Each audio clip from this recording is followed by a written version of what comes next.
오늘 저희들에게 주신 하나님의 말씀 사도행전 12장 1절에서 5절 말씀 의지하고 교회는 기도하더라, 이런 제목의 말씀을 전합니다.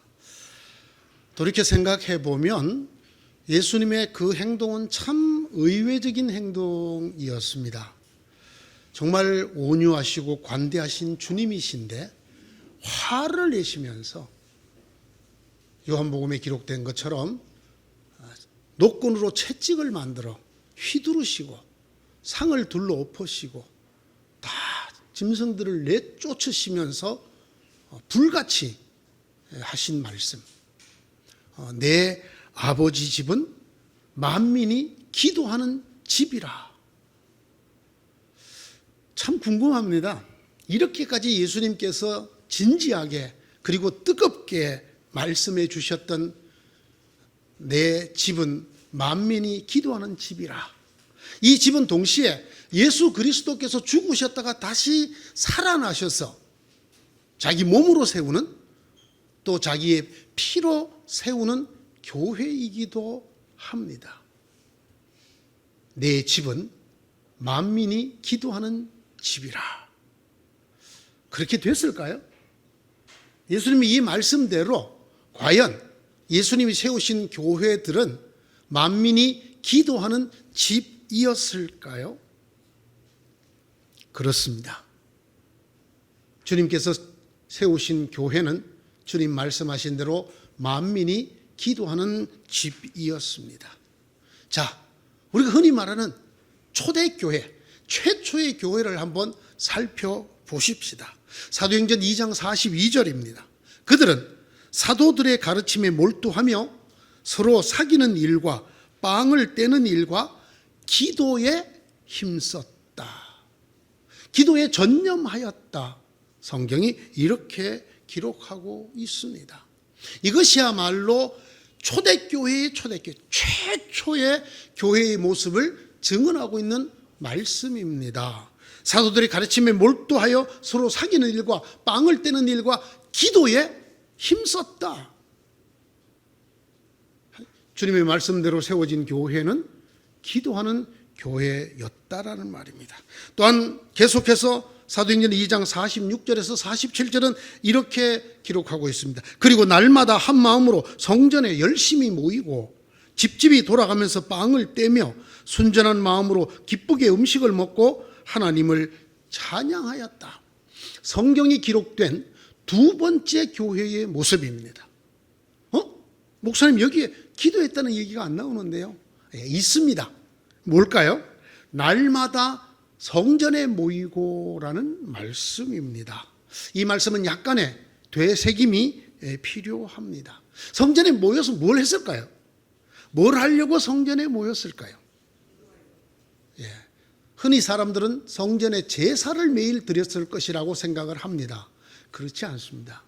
그들이 성전에 모여서 기도하였다라는 것을 바로 이 47절이 끝나는 다음 절 3장 1절에 이렇게 기록하고 있습니다.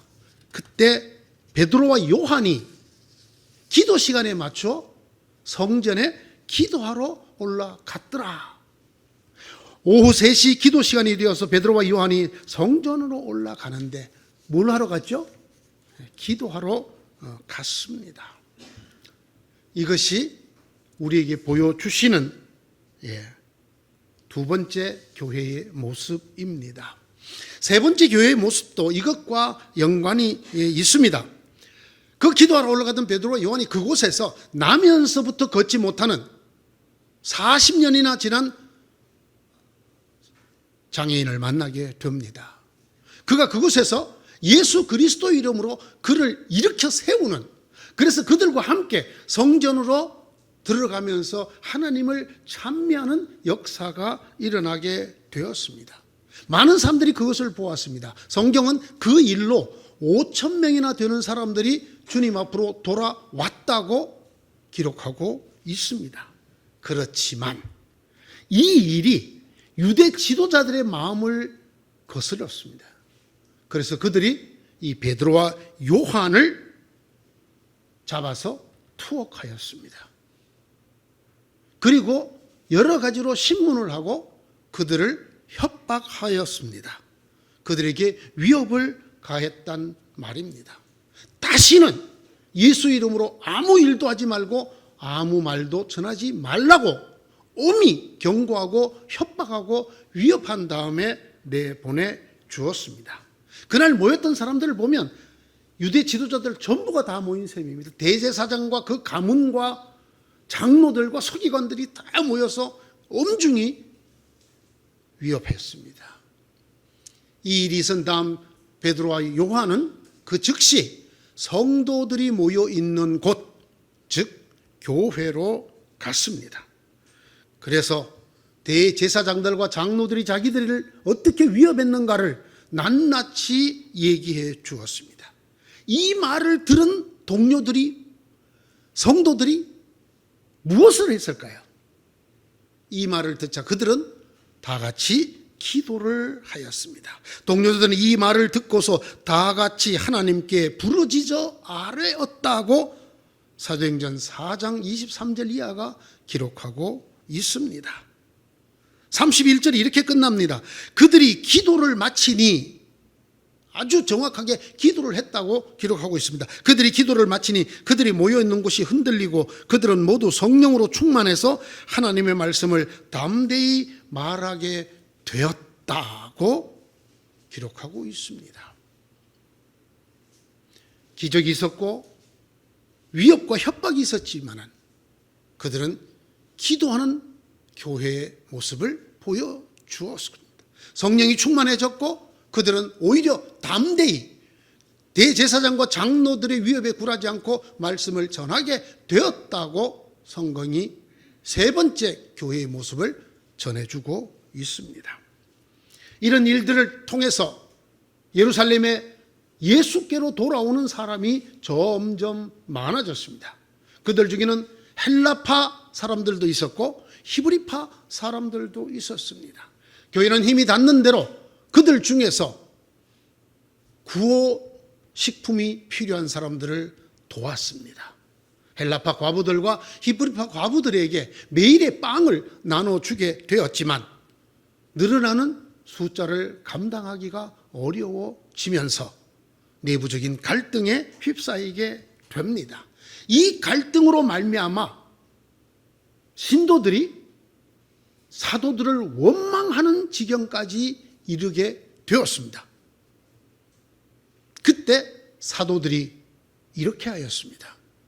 신도들을 다 불러 모아놓고 이렇게 말을 합니다. 우리가 하나님의 말씀을 전하는 일을 제쳐놓고 이런 구제, 봉사하는 일에 힘을 쓰는 것이 옳지 못하였습니다. 그러니 형제자매 여러분이 생각할 때 신망이 있고 성령과 지혜가 충만한 사람 7을 여러분 가운데서 뽑으십시오. 그러면 이 봉사와 구제 일을 그들에게 맡기고 우리 사도들은 기도하는 일과 말씀 전하는 일에 전무하겠습니다. 성경에 상무, 전무가 나오는 걸 또 처음 봤어요. 기도하는 일과 말씀 전하는 일에 전무하겠다. 누구는? 사도들인 우리는. 이 일을 듣고 성도들이 좋게 생각해서 7명을 뽑았습니다. 그러자 사도들이 기도하고 그들을 안수하여 세웠습니다. 이 말씀의 결론이 사도행전 6장 7절에 나와 있습니다. 그러자, 그렇게 하자. 봉사를, 구제를 열심히 하다가 문제가 생겼을 때, 우리가 그보다 더 중요한 일, 기도하는 일과 말씀 전하는 일을 소홀히 했구나. 우리가 이 일에 전념해야 되겠다 하고 다른 사람들을 세워 그들을 기도하고 안수하여 그 일을 맡기고 주께서 불러 세우신 사도들이 기도하는 일과 말씀 전하는 일에 전념하자 예루살렘에 있는 제자의 수가 부쩍 늘었다. 뒤이어 이렇게 기록되어 있습니다. 허다한 제사장의 무리들조차 하나님께로 돌아왔다.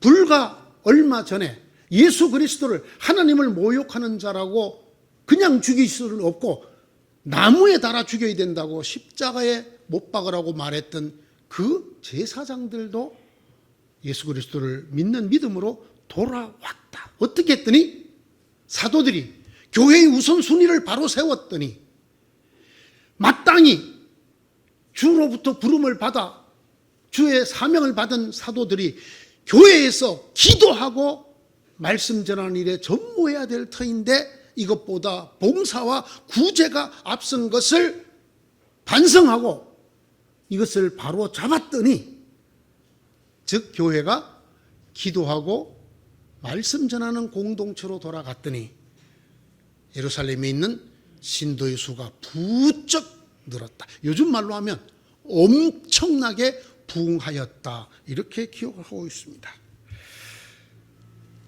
성도들이 이렇게 늘어났습니다. 이것이 박해를 가져오게 됩니다.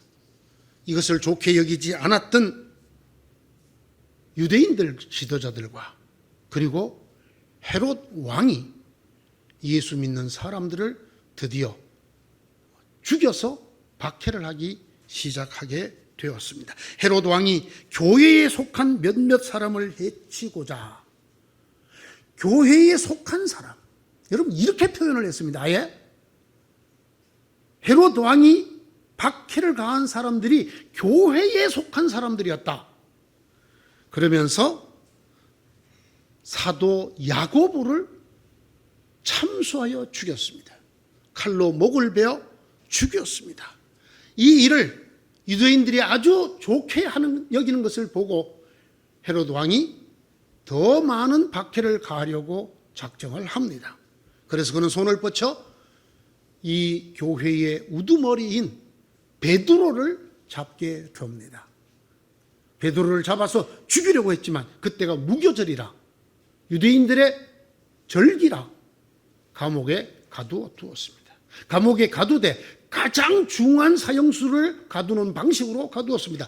4명의 군 병사가 4분대로 나누어 돌아가면서 지키는, 그들 중에 2명은 이 죄수와 같이 착고를 차고 있습니다. 어떤 경우에도 도망가지 못하도록 철통 같은 그런 엄중한 감옥에 집어넣었습니다.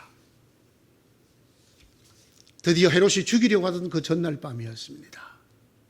내일이면 끌어내서 죽이려고 했는데 그 밤에 하나님께서 천사를 보냈습니다. 그래서 그 착고가 다 풀리고 감옥 문이 열리면서 베드로가 그 감옥으로부터 살아나오게 됩니다. 베드로라 천사들의 이끌림을 받고 그곳에서 나온 다음 그는 즉시 마가 요한의 어머니인 마리아의 집으로 갔습니다. 왜 그 집으로 갔을까요?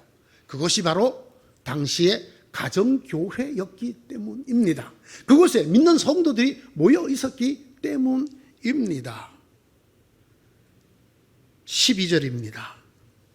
오늘의 본문인 사도행전 12장 12절입니다.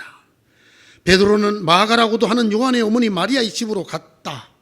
거기에는 많은 사람이 모여서 기도하고 있었다. 여러분, 사도 야고보가 목베임을 당하고 베드로까지 잡혀 내일이면 죽임을 당할 그 위기에서 마가 요한의 어머니 마리아의 집에 모였던 초대교회가 무엇을 하였다고 성경이 기록하였습니까? 모여서 기도하고 있었다라고 기록합니다. 거기에는 많은 사람이 모여서 기도하고 있었다라고 하는 이 문장은 미완료형으로 끝납니다. 소위 계속되는 행위를 뜻하는 쭉 기도하고 있었다라는 뜻의 단어를 쓰고 있습니다. 사실입니다. 그들은 그날만 기도한 것이 아니라 그 전부터 기도하고 있었습니다. 오늘 말씀 본문의 5절입니다. 이렇게 되어서 베드로가 감옥에 갇히고 교회는 그를 위하여 하나님께 간절히 기도하였다. 베드로가 잡힐 때부터 바로 그들은 모여서 기도하였다는 것입니다. 베드로가 풀려나서 그곳에 갔을 때까지 그들이 기도하고 있었다라고 성경이 기록하고 있습니다. 5절의 말씀, 이렇게 되어서 베드로가 옥에 갇히고 교회는 그를 위하여 하나님께 간절히 기도하였다라는 이 말씀의 원문은 이렇게 되어 있습니다. 이렇게 되어서 베드로는 옥에 갇히고 교회는 그를 위하여 열렬히 하나님을 향한 기도처에 있었다. 하나님을 향한 기도처가 되었다는 것입니다. 어디가? 교회가. 베드로는 잡혀 옥에 갇혔지만 교회는 모여서 하나님을 향하여 뜨겁게 기도하는, 간절히 기도하는 기도처가 되었다. 여러분, 이것이 초대교회입니다. 보십시오. 그렇지 않습니까? 내 집은 만민이 기도하는 집이다 하신 예수님의 말씀대로 되지 않았습니까? 초대교회는 이렇게 되었습니다. 오늘 제가 5절밖에 안 되는 짧은 말씀을 읽었습니다. 여러분, 여기에 교회라는 말이 당시로는 매우 낯선 단어인 교회라는 단어가 2번 나온다는 거 아십니까? 2번 나옵니다. 1절에 이 무렵에 헤롯 왕이 손을 뻗쳐서 교회에 속한 몇몇 사람을 해하였다. 5절에 이렇게 되어 있습니다. 이렇게 되어서 베드로가 감옥에 갇히고 교회는 그를 위하여 하나님께 간절히 기도하였다. 이 당시에 교회가 어떠했는가를 보여주기 위해서입니다. 2가지입니다. 교회는 박해를 당하였고 교회는 기도하였다. 이것을 성경이 보여주고 있는 것입니다. 이렇습니다. 이것이 성경의 교회였습니다. 이것이 예수님께서 말씀하신 대로 세워진 예수님의 몸된 교회, 예수께서 피로 값주고 사신 내 교회를 세우리라 하신 그 교회의 모습이 이랬던 것입니다. 큰 의문에 들게 됩니다. 그런데 왜 이 교회가 오늘 교회와 같지 않을까? 왜 이 교회의 모습이 오늘의 교회에 이어지지 않고 있을까? 모였다면 기도하고 일만 있어도 기도하고 하던 이 만민이 기도하는 집이었던 주님의 교회가 왜 유지되지 않았을까? 여러분이 보시기는 어떻습니까? 지금 이 땅에 있는 수많은 교회가 이 초대교회가 보여주는 것처럼 이런 일이 있든 저런 일이 있든 모여서 기도하든 만민이 모여 기도하든 기도의 집으로 보이십니까? 아니면 그거보다 다른 것들이 더 우선되어 있는 교회로 보이십니까? 이런 의미에서 저는 사도행전 6장이 대단히 중요한 장이라고 생각을 합니다. 아까 말씀드렸던 과부들에게 구제하고 봉사하다가 교회가 어려움을 겪게 될 때 그들이 깨우친 것, 교회의 우선순위를 바로잡아야 한다. 교회의 본질을 회복해야 된다. 우리가 기도하는 일과 말씀 전하는 일에 전념하겠다. 무슨 말씀입니까? 이게 주님이 세우신 교회의 본질이다. 이걸 놓쳤다라는 것입니다. 그리고 그것을 회복하는 모습을 우리에게 보여줍니다. 왜 이랬던 교회가 오늘날까지 이어지지 않을까요? 저는 3가지 이유를 생각해 봅니다. 첫째는 교회가 변했습니다. 누가 뭐래도 세상이 어떻게 변해도 교회가 변하지 않았더라면 이것이 이어졌을 것입니다. 교회가 어떻게 변했을까요? 교회가 거대한 조직이 됐습니다. 거대한 제도교회가 되었습니다. 여러분, 이스라엘 백성만이 아니라 이방 사람들이 아주 급속히 예수 그리스도를 믿는 교회로 들어오게 되었습니다.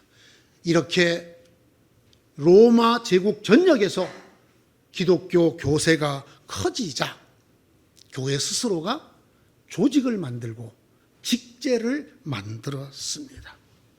그들이 늘 보아왔던 유대교, 거기에 있는 레위 지파, 성직자, 대제사장, 제사장들, 장로들, 이것들을 본받아 교회 내에 직제를 만들게 됩니다. 소위 성직자 제도가 만들어집니다. 사도들 다음에 속사도들, 교부들 세웁니다. 주교를 만들고 대주교를 만듭니다. 그러다 결국 뭘 만들었습니까? 교황을 만들었습니다. 교회가 완전히 정치 조직, 나라보다 더 정말 엄청난 조직이 되고 직제를 갖추는 제도 교회가 되게 되었습니다. 그 제도를 정착시키는데 힘을 쏟았습니다. 그 제도가 강화되었습니다. 결국 어떤 일이 일어납니까? 300년이 조금 더 지나고 이 교회는 제국교회가 되게 됩니다. 로마 제국의 교회가 되게 됩니다. 교회사를 연구하신 분들이 하나같이 하시는 말씀이 이때가 기독교가 몰락한 시기다. 겉으로 볼 때는 황제들의 도움을 받고 제국의 도움을 받는 제국교회가 되었지만은 기독교의 본질은 이때부터 변질이 되고 썩어지기 시작했다고 합니다. 황제들, 황제의 어머니 이런 분들이 믿음을 드러내려고 교회당을 어마무시하게 지었습니다.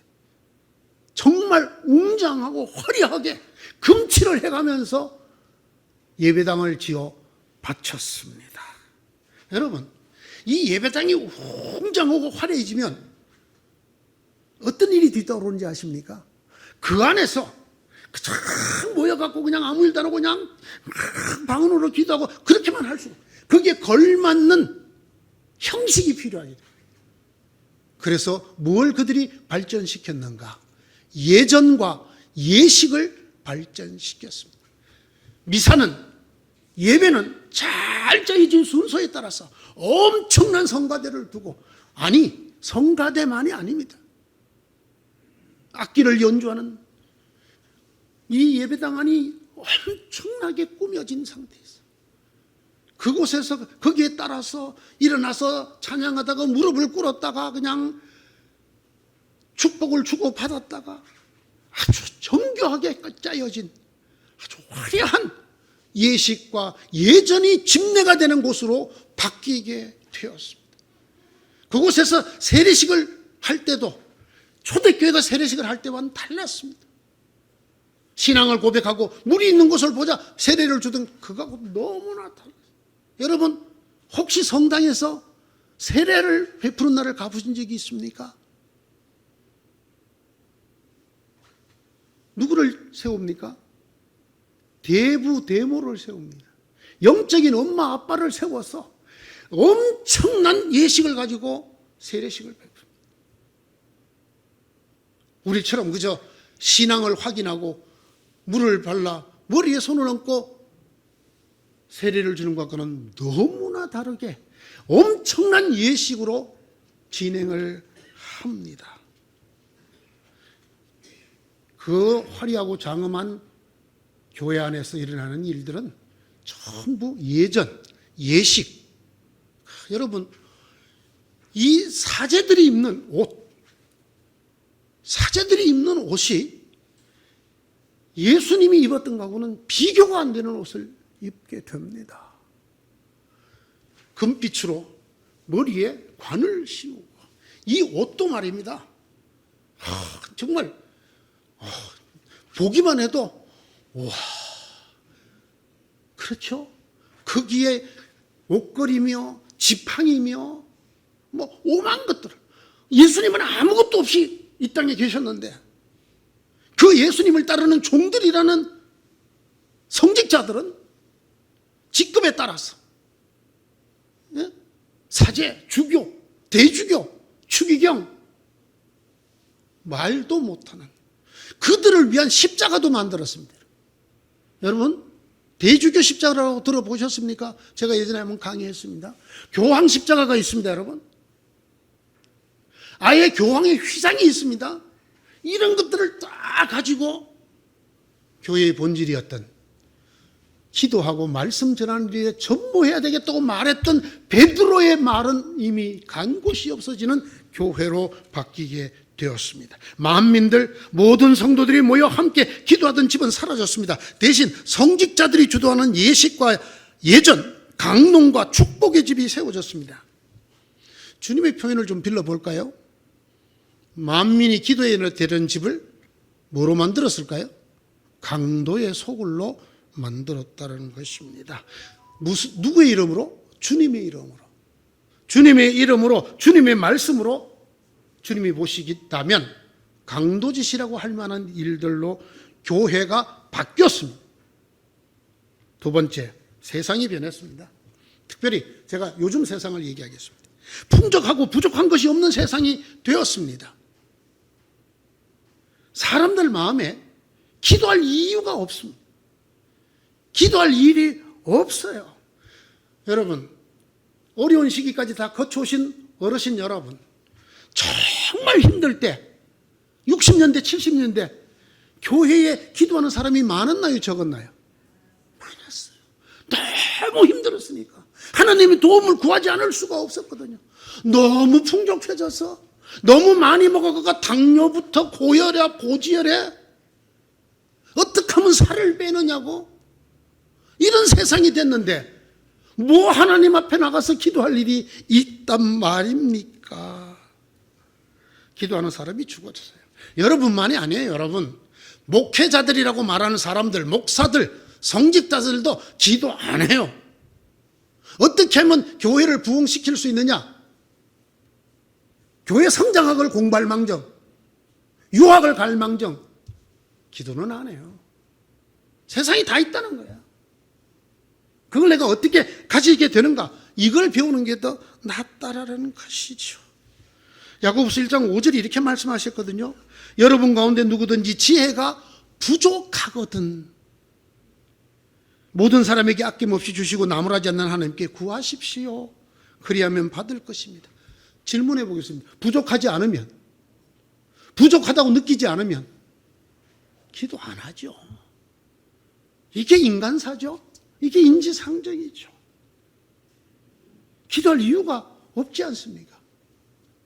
내 곁에 풍성하고 부족함이 없는데 하나님까지 찾을 이유가 없지 않습니까? 세 번째, 사람이 변했어요. 사람이. 요즘 사람들 교회에 나와서 기도할 시간에 그 시간에 내가 알바 하나 더 하겠어. 예? 그 시간에 내 골프 한 번 더 쳐. 그 시간에 내 게임 한 번 더 해. 그 시간에 내 컴퓨터 검색 한 번 더 해. 하나님이 저 멀리 계시는 존재를 우리 스스로가 만들고 있습니다. 열심히 알바 뛸 시간에 교회 가서 하나님 찾는 사람을 비웃는 세상과 사람들이 됐습니다. 우리 삶에서 하나님을 저 멀리 띄워놓게 되었어요. 정말 하나님은 이제 하늘에만 계시고, 하나님 내려오지 마십시오. 하나님 거기 계십시오. 죽은 다음에 가서 하나님 만날 테니까 거기 계십시오. 여기는 우리가 알아서 합니다. 이 땅은 우리가 알아서 합니다. 하나님은 하늘에 계실 것입니다. 아마 거기 계십시오. 이 땅에는 우리가 있습니다. 우리가 합니다. 인간이 하고 사람이 합니다.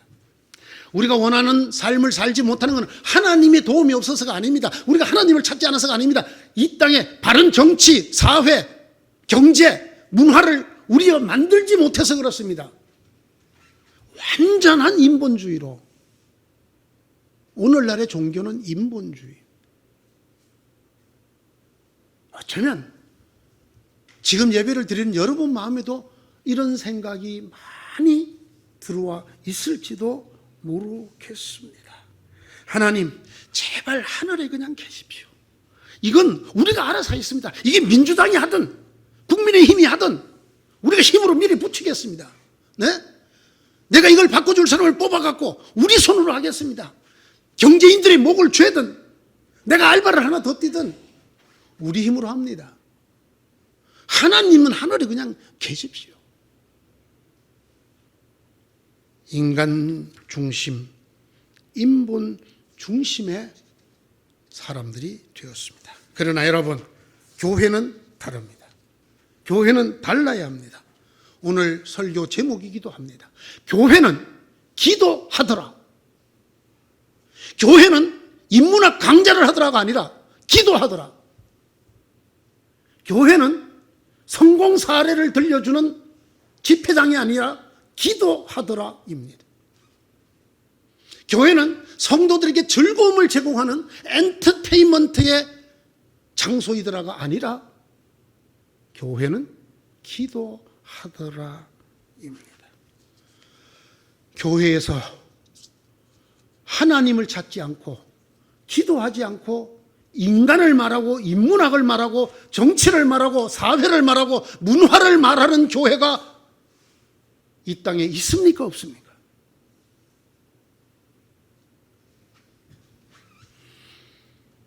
교회는 하나님을 향해서 기도처를 만들고 계속해서 기도하고 있더라.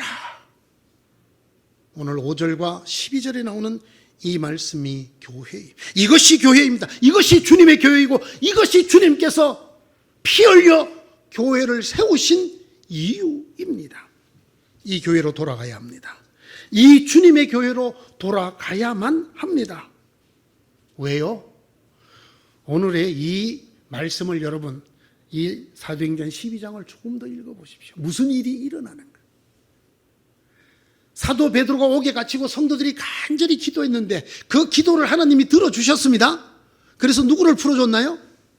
베드로를 그 말도 안 되는 감옥에서 풀어줬어요. 헤롯 왕의 힘에서 하나님이 빼냈어요.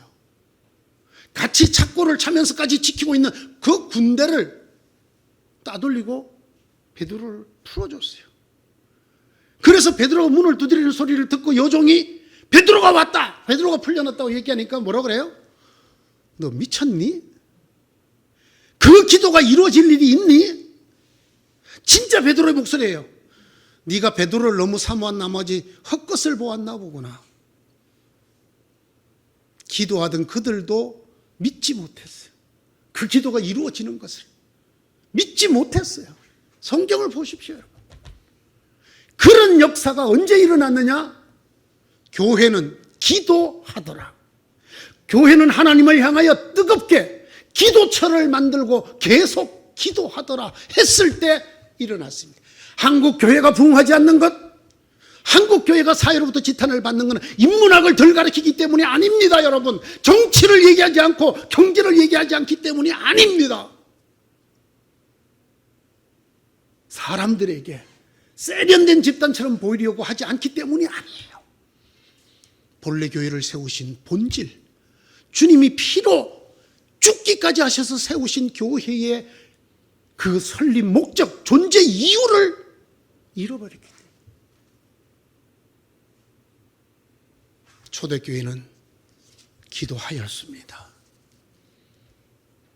그래서 기도한 자기들도 믿을 수 없는 엄청난 하나님의 살아계심을 보게 되었습니다. 사랑하는 성도 여러분, 저는 하나님의 교회가, 기도하는 교회가 되기를 간절히 소원합니다. 기도하던 여러분들조차도 이런 일이 내게 일어날 수 있느냐, 믿을 수 없을 만한 일들이 일어나게 될 것이라 저는 확신합니다. 그러려고 교회를 주셨다고 저는 믿습니다. 철통 감옥, 꼼짝달싹도 할 수 없는 내 형편 처지, 하나님에게는 문제가 되지 않는다고 저는 믿습니다. 보십시오, 오늘 말씀. 예, 목사님, 그건 성경에 있는 말이고요. 이 교회를 회복하는 은혜올 교회가 되기를 바랍니다. 주님이 말씀하셨습니다. 내 집은 만민이 기도하는 집이라. 교회는 기도하였더라, 하고 있더라. 기도하는 교회, 은혜올 교회가 되기를 소원합니다. 함께 기도하는 은혜올 교회 성도 여러분이 되기를 주님의 이름으로 축원합니다. 기도하십시다. 하나님, 이 교회를 회복시켜 주시옵소서. 이렇게 기도하는 저희가 되게 하시고 기도하는 교회가 되게 하셔서 주님이 죽기까지 피를 흘리시면서까지 세우신 이 교회가 교회 같은 교회, 주님의 교회다운 교회가 되게 하여 주셔서 이 교회를 통해서 하나님의 권능과 영광이 드러나는, 저희들의 아픔과 고통이 해결되는, 저희들의 죽음과 옴짝달싹하지 못하게 만드는 모든 어려움에서 놓여나게 되는 그런 성도들 되게 하시고 그런 성도들이 모인 교회가 되게 하여 주시옵소서. 예수님의 이름으로 기도드리옵나이다. 아멘.